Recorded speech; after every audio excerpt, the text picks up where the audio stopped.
So hello friends, welcome to my YouTube channel. दोस्तों, सभी जानते हैं कि अभी एनटीपीसी के पेपर चल रहे हैं ग्रेजुएशन लेवल वाले। दोस्तों, बहुत से लोगों का देखो निपट चुका है, पेपर लगभग हो चुका है। अब बस कुछ ही दिन रह गए हैं।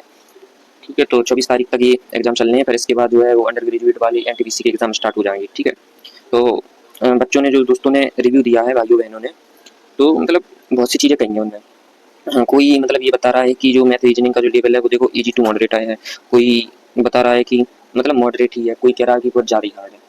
हम ये मतलब इस प्रकार से मुझे रिव्यू मिले, तो मैंने कहा कि चलो कहीं ना कहीं एक वीडियो बनाई जाए, इससे लोगों को कहीं ना कहीं कुछ नहीं तो थोड़ा तो फायदा मिले। ठीक है, जिनका अभी एग्जाम देखो नहीं हुआ है वो इस बात को जरूर देखना और थोड़ा एनालिसिस करना है यार। देखो क्या है कि 100% कोई भी श्योरिटी के साथ ये नहीं बोल सकता कि बिल्कुल यही आ रहा है। कोई भी वो अपन भी है जैसे एग्जाम देने जाते हैं और एग्जाम के जब बाहर आते हैं ना, तो वहाँ क्वेश्चन अपन ने लगा दिया होता है, लेकिन जब अपन बाहर निकलते हैं और फिर कोई हमसे पूछता है कि हम क्या फंसा था, तो हमें मतलब क्रिस्टल क्लियर बोलने में थोड़ा मतलब भूल नहीं पाते हैं अपन, या अपन को मतलब पता ही नहीं चल पाता कि एक्चुअली में था क्या। हो सकता है अपन बता कुछ रहे हैं और पेपर में आया कुछ और था, ऐसा देखो हो जाता है। ठीक है, तो क्या है कि एनटीपीसी का जो एग्जाम है वो हार्ड आ रहा है, थोड़ी एनालिसिस कर लेते हैं। ठीक है, देखो मैथ और रीजनिंग, मैथ की यदि मैं बात करूं तो math easy to hard moderate है। इजी टू मॉडरेट यही है दोस्तों, ज़्यादा कुछ नहीं है। और यदि मैं रीजनिंग की बात करूं तो रीजनिंग भी सेम ऐसा ही है, इजी टू मॉडरेट। हाँ, क्योंकि देखो दोस्तों, लोग बता रहे हैं कि यार बहुत हार्ड है, बहुत ये देखो। हाँ, लोग तो वही बताएंगे क्योंकि बहुत से लोगों ने तो पढ़ा ही नहीं है। अब जिनने मान लो पढ़ा हुआ है, अब वो लोग यदि कहें कि पेपर यार बहुत ज़्यादा ही हार्ड आ रहा है, तो ऐसे कैसे हो सकता है। देखो कोई भी पेपर हो, प्री का पेपर है ना कि आपका ये मेंस का। प्री में आपको कम से कम 15 गुनी बच्चे बुलाएंगे, वो 15 बनाओ।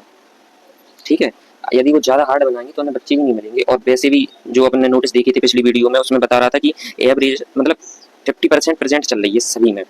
ठीक है, हाँ, तो अब 50 कितने मान लो, यदि मैं 60 लाख ही मानूं तो 30 लाख बच्चे मतलब जा रहा है। 30 से मैक्सिमम ज़्यादा कह लो तो 35 लाख बस है। अब इतनी बच्चे यदि जिताएंगी हार्ड आ रहा है, तो फिर देखो ये तो मुझे बात में दम नहीं लगता है। तो आप ये मान लो कि कम से कम नहीं तो मैथ रीजनिंग का यदि मैं लेवल की बात करूँ, मैथ और रीजनिंग की, तो मुझे तो यही लगता है कि देखो इजी टू मॉडरेट है, इजी टू मॉडरेट। और यदि मैं देखो उसकी बात करूँ जी की और करंट की, हाँ ये मैं जरूर कह सकता हूँ कि जहाँ तक लोगों ने बताया और यही होता है, ये तो श्योरिटी के साथ ही, बच्चा देखो एक लिमिट तक ही पढ़ सकता है। यदि तुम सोचो कि करंट अफेयर यार मैं इतनी पढ़ लूँ, ये पढ़ लूँ, वो पढ़ लूँ और सब आ जाए, ऐसा नहीं होता है। ठीक है, तो ये तो मैं मानूंगा कि ये थोड़े मॉडरेट टू हार्ड आए हैं ये वाले क्वेश्चन। तो ठीक है ना, देखो जितना पेपर हार्ड आएगा, सुनना मेरी बात, जितना पेपर हार्ड होगा आपकी जो कट ऑफ है वो उतनी ही डाउन जाएगी। अब डाउन का मतलब ये नहीं कि 100 में से अपनी 30 जा रही, 40 जा रही, ऐसा नहीं है। ठीक है, तो मतलब जाएगी, एक एवरेज जाएगी, मीडियम जाएगी। ये नहीं कि पेपर आ गया हल्का और फिर आप भी कह रहे हैं कि अरे वो तो कम चले, अरे ऐसा नहीं होता है। जितना लो पेपर होगा कट ऑफ जाने के चांस उतने ज़्यादा रहते हैं, और जितना पेपर का जो लेवल रहता है वो यदि हाई आ गया तो कट ऑफ मतलब उतनी ही मीडियम जाती है, इसमें कोई शक नहीं है। ये तो सभी लोग जानते हैं। अब रही बात दोस्तों की जिनका पेपर नहीं हुआ है वो तैयारी कैसे करें, तो देखो कुछ नहीं करना, ज़्यादा दिमाग बिल्कुल नहीं लगाना है। जी नहीं कि आप रटे जा रहे हैं, करंट पड़ रहा है जी की लगे लगे पढ़ते जा रहे हैं। देखो आप इसमें करंट अफेयर्स जी में चाहे जितना पढ़ लो, चाहे जितना पढ़ लो, जो आपने पहले पढ़ा हुआ है वही आता है, अदरवाइज ज़्यादा नहीं आता है। कंप्यूटर वगैरह के क्वेश्चन भी इसमें कुछ पूछे जा रहे हैं, तो कुछ मतलब एवरेज है, जो मतलब जनरली क्वेश्चनों में आते रहते हैं पेपरों में अपने, और कुछ थोड़ी अच्छी लेवल के हैं। तो आप इस यहाँ ज़्यादा नहीं ध्यान नहीं दीजिए।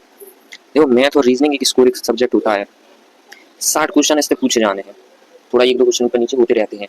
ठीक है, तो 60 में से यदि आप मतलब अच्छा स्कोर कर सकते हैं, यदि आपकी मैथ रीजनिंग तगड़ी है, और देखो सिलेक्शन यदि लेना है तो मैथ और रीजनिंग आपकी तगड़ी ही होनी चाहिए, तब कुछ हो पाता है। क्योंकि यदि आप ये सोचोगे कि नहीं मुझे तो जी की में ज़्यादा इंटरेस्ट, देखो यहाँ पे होशियार बनने से काम नहीं चलता। मतलब आप पेपर में फंसा कितना पा रहे हैं वो मैटर करता है, आप पेपर में कितना स्कोर करके आ रहे हैं वो मैटर करता है, कितने सही जा रहे हैं वो मैटर करता है। ठीक है, तो मैथ रीजनिंग के जैसे फॉर्मूले वगैरह हैं वो याद कर ले जाए बढ़िया बेहतरीन तरीके से। वहाँ जो जैसे मेंसुरेशन है और एरिया वाला जो वो रहता है चैप्टर, उसके जो फॉर्मूले हैं इन्हें बढ़िया अच्छे से याद करके जाएं। जैसे गोली का आयतन हो गया, शंकु का आयतन हो गया, वक्र पृष्ठ हुआ है।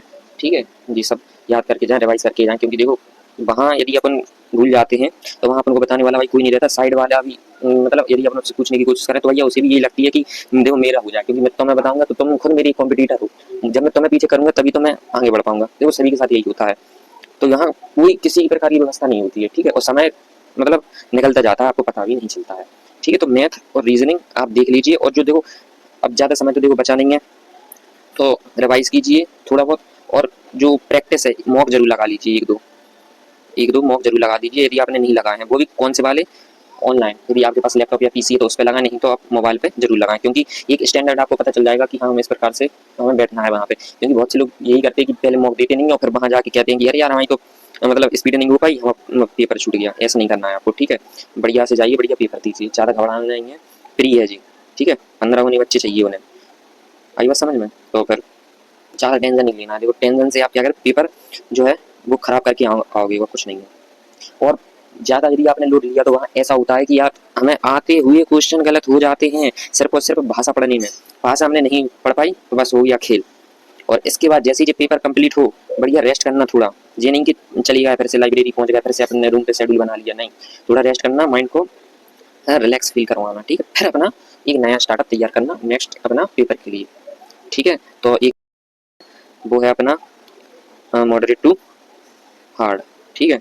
देखो मैंने थंबनेल पे भी यहाँ पे लिखा हुआ है, देखो मैथ और रीजनिंग का जो इजी टू मॉडरेट है, और जीके जीएस है मॉडरेट टू हार्ड, और करंट अफेयर भी ऐसा ही है मॉडरेट टू हार्ड, ठीक है। तो बिल्कुल भी ज़्यादा टेंशन नहीं लेना है, आराम से चिल होके जाइए, कोई दिक्कत नहीं है, ठीक है। और जिन लोगों के हो चुके हैं उनका तो बढ़िया हो गया है, मेहनत की है देखो सभी ने, ऐसा कोई नहीं है कि देखो मेहनत नहीं करता, मेहनत सभी करते हैं, ठीक है। बढ़िया लगी रहिए आराम से, और समय से पहले वहाँ पहुँच जाना दोस्तों, एकदम बढ़िया तरीके से।